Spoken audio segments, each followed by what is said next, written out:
Novel Stream presents Cinderella by Charles Perrault. Once there was a gentleman who married, for his second wife, the proudest and most haughty woman that was ever seen. She had, by a former husband, 2 daughters of her own humor, and they were indeed exactly like her in all things. He had likewise, by another wife, a young daughter, but of unparalleled goodness and sweetness of temper, which she took from her mother, who was the best creature in the world.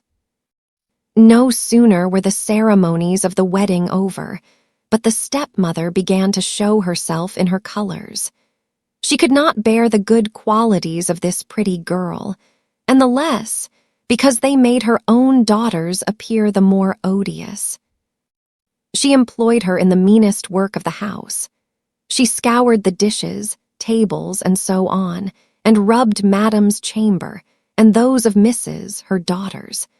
She lay up in a sorry garret upon a wretched straw bed, while her sisters lay in fine rooms, with floors all inlaid, upon beds of the very newest fashion, and where they had looking-glasses so large that they might see themselves at their full length from head to foot. The poor girl bore all patiently, and dared not tell her father, who would have rattled her off, for his wife governed him entirely. When she had done her work, she used to go into the chimney corner and sit down among cinders and ashes, which made her commonly be called Cinderbreech. But the youngest, who was not so rude and uncivil as the eldest, called her Cinderella. However, Cinderella, notwithstanding her mean apparel, was 100 times handsomer than her sisters, though they were always dressed very richly. It happened that the king's son gave a ball, and invited all persons of fashion to it. Our young misses were also invited, for they cut a very grand figure among the quality. They were mightily delighted at this invitation, and wonderfully busy in choosing out such gowns, petticoats, and head clothes as might best become them. This was a new trouble to Cinderella, for it was she who ironed her sisters' linen and plaited their ruffles. They talked all day long of nothing but how they should be dressed. "For my part," said the eldest, "I will wear my red velvet suit with French trimming." "And I," said the youngest, "shall only have my usual petticoat, but then, to make amends for that, I will put on my gold-flowered manteau and my diamond stomacher, which is far from being the most ordinary one in the world." They sent for the best tire-woman they could get to make up their head dresses and adjust their double pinners, and they had their red brushes and patches from the fashionable maker. Cinderella was likewise called up to them to be consulted in all these matters, for she had excellent notions, and advised them always for the best, nay, and offered her service to dress their heads, which they were very willing she should do. As she was doing this, they said to her, "Cinderella, would you not be glad to go to the ball?" "Ah," said she, "you only jeer at me. It is not for such as I am to go thither." "You are in the right of it," replied they. "It would make the people laugh to see a Cinderbreech at a ball." Any one but Cinderella would have dressed their heads awry, but she was very good, and dressed them perfectly well. They were almost 2 days without eating, so much they were transported with joy. They broke above a dozen of laces in trying to be laced up close, that they might have a fine, slender shape, and they were continually at their looking-glass. At last the happy day came. They went to court, and Cinderella followed them with her eyes as long as she could, and when she had lost sight of them she fell a-crying.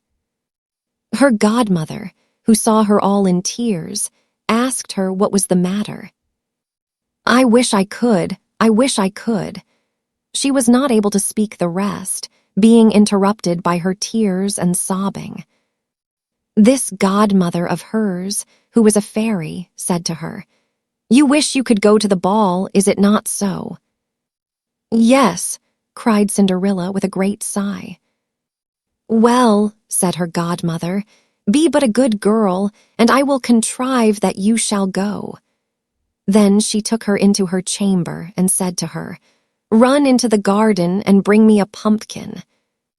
Cinderella went immediately to gather the finest she could get and brought it to her godmother, not being able to imagine how this pumpkin could make her go to the ball. Her godmother scooped out all the inside of it, leaving nothing but the rind, which done, she struck it with her wand, and the pumpkin was instantly turned into a fine coach, gilded all over with gold. She then went a look into her mouse-trap, where she found 6 mice all alive, and ordered Cinderella to lift up a little the trapdoor, when giving each mouse, as it went out, a little tap with her wand. The mouse was at that moment turned into a fair horse, which altogether made a very fine set of 6 horses of a beautiful mouse-colored dapple gray. Being at a loss for a coachman, "I will go and see," says Cinderella, "if there be never a rat in the rat trap, that we may make a coachman of him." "Thou art in the right," replied her godmother. "Go and look." Cinderella brought the trap to her, and in it there were 3 huge rats. The fairy made choice of one of the 3, which had the largest beard, and having touched him with her wand, he was turned into a fat, jolly coachman, who had the smartest whiskers eyes ever beheld. After that, she said to her, "Go again into the garden, and you will find 6 lizards behind the watering pot. Bring them to me." She had no sooner done so, but her godmother turned them into 6 footmen, who skipped up immediately behind the coach, with their liveries all bedaubed with gold and silver, and clung as close behind it as if they had done nothing else their whole lives. The fairy then said to Cinderella, "Well, you see here an equipage fit to go to the ball with. Are you not pleased with it?" "Oh, yes," cried she, "but must I go thither as I am in these poison-nasty rags?" Her godmother only just touched her with her wand, and at the same instant her clothes were turned into cloth of gold and silver, all beset with jewels. This done, she gave her a pair of glass slippers, the prettiest in the whole world. Being thus decked out, she got up into her coach, but her godmother, above all things, commanded her not to stay till after midnight, telling her, at the same time, that if she stayed at the ball 1 moment longer, her coach would be a pumpkin again, her horses mice, her coachman a rat, her footmen lizards, and her clothes become just as they were before. She promised her godmother she would not fail of leaving the ball before midnight, and then away she drove, scarce able to contain herself for joy. The king's son, who was told that a great princess, whom nobody knew, was come, ran out to receive her. He gave her his hand as she alighted out of the coach and led her into the hall among all the company. There was immediately a profound silence. They left off dancing, and the violins ceased to play, so attentive was everyone to contemplate the singular beauty of this unknown newcomer. Nothing was then heard but a confused noise of, "Ha! How handsome she is! Ha! How handsome she is!"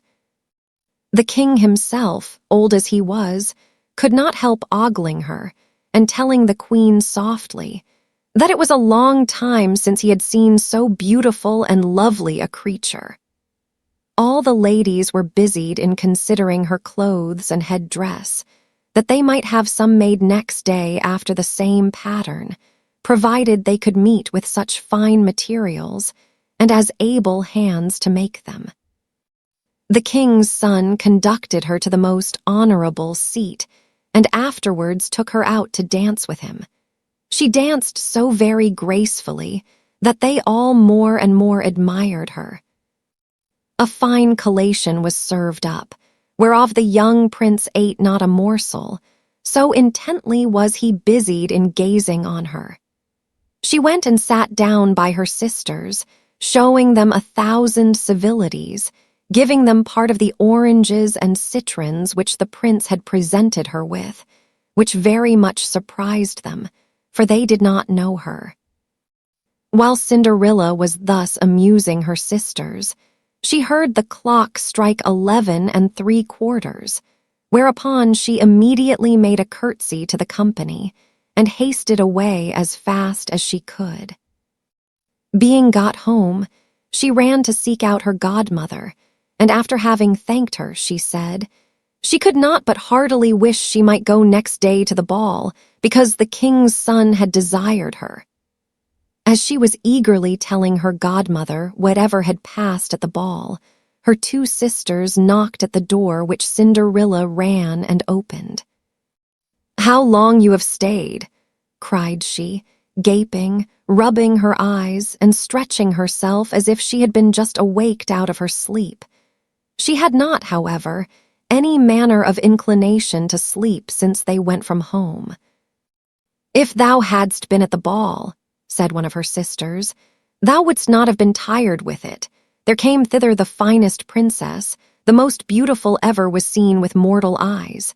She showed us 1,000 civilities and gave us oranges and citrons." Cinderella was transported with joy. She asked them the name of that princess, but they told her they did not know it, and that the king's son was very anxious to learn it and would give all the world to know who she was. At this Cinderella, smiling, replied, "She must then be very beautiful indeed, Lord. How happy have you been, could not I see her? Ah, dear Miss Charlotte, do lend me your yellow suit of clothes which you wear every day."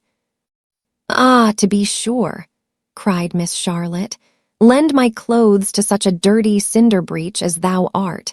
Who's the fool then?" Cinderella, indeed, expected some such answer, and was very glad of the refusal, for she would have been sadly put to it if her sister had lent her what she asked for jestingly. The next day the two sisters were at the ball, and so was Cinderella, but dressed more magnificently than before. The king's son was always by her, and never ceased his compliments and amorous speeches to her, to whom all this was so far from being tiresome that she quite forgot what her godmother had recommended to her, so that she, at last, counted the clock striking 12, when she took it to be no more than 11. She then rose up and fled as nimble as a deer. The prince followed but could not overtake her. She left behind one of her glass slippers, which the prince took up most carefully. She got home, but quite out of breath, without coach or footmen, and in her nasty old clothes, having nothing left her of all her finery, but one of the little slippers, fellow to that she dropped. The guards at the palace gate were asked if they had not seen a princess go out, who said they had seen nobody go out, but a young girl, very meanly dressed, and who had more the air of a poor country wench than a gentlewoman. When the two sisters returned from the ball, Cinderella asked them if they had been well diverted, and if the fine lady had been there. They told her yes, but that she hurried away immediately when it struck 12, and with so much haste that she dropped one of her little glass slippers, the prettiest in the world, and which the king's son had taken up. That he had done nothing but look at it during all the latter part of the ball, and that most certainly he was very much in love with the beautiful person who owned the little slipper. What they said was very true, for a few days after, the king's son caused it to be proclaimed by sound of trumpet that he would marry her whose foot this slipper would just fit. They whom he employed began to try it on upon the princesses, then the duchesses, and all the court, but in vain. It was brought to the two sisters, who did all they possibly could to thrust their feet into the slipper, but they could not effect it. Cinderella, who saw all this and knew her slipper, said to them laughing, "Let me see if it will not fit me." Her sisters burst out a-laughing and began to banter her. The gentleman who was sent to try the slipper looked earnestly at Cinderella and, finding her very handsome, said it was but just that she should try, and that he had orders to let everyone make trial. He invited Cinderella to sit down, and putting the slipper to her foot, he found it went on very easily and fitted her, as if it had been made of wax. The astonishment her two sisters were in was excessively great, but still abundantly greater, when Cinderella pulled out of her pocket the other slipper and put it on her foot. Thereupon in came her godmother, who, having touched with her wand Cinderella's clothes, made them richer and more magnificent than any of those she had before. And now her two sisters found her to be that fine, beautiful lady whom they had seen at the ball. They threw themselves at her feet to beg pardon for all the ill treatment they had made her undergo. Cinderella took them up, and as she embraced them, cried that she forgave them with all her heart and desired them always to love her. She was conducted to the young prince, dressed as she was. He thought her more charming than ever, and a few days after married her. Cinderella, who was no less good than beautiful, gave her two sisters lodgings in the palace, and that very same day matched them with two great lords of the court. The moral: beauties to the sex a treasure, still admired beyond all measure, and never yet was any known, by still admiring, weary grown.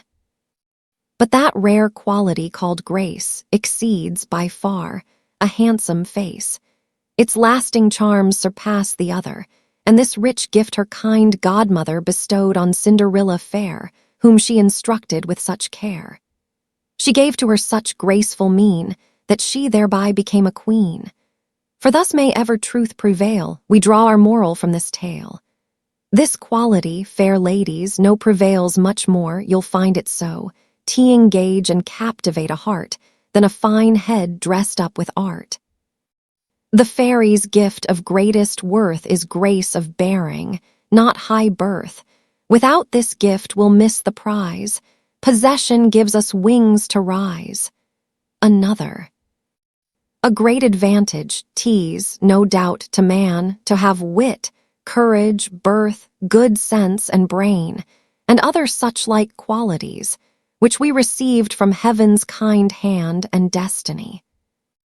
But none of these rich graces from above, to your advancement in the world, will prove if godmothers and sires you disobey, or, gainst their strict advice too long you stay. Thank you for listening.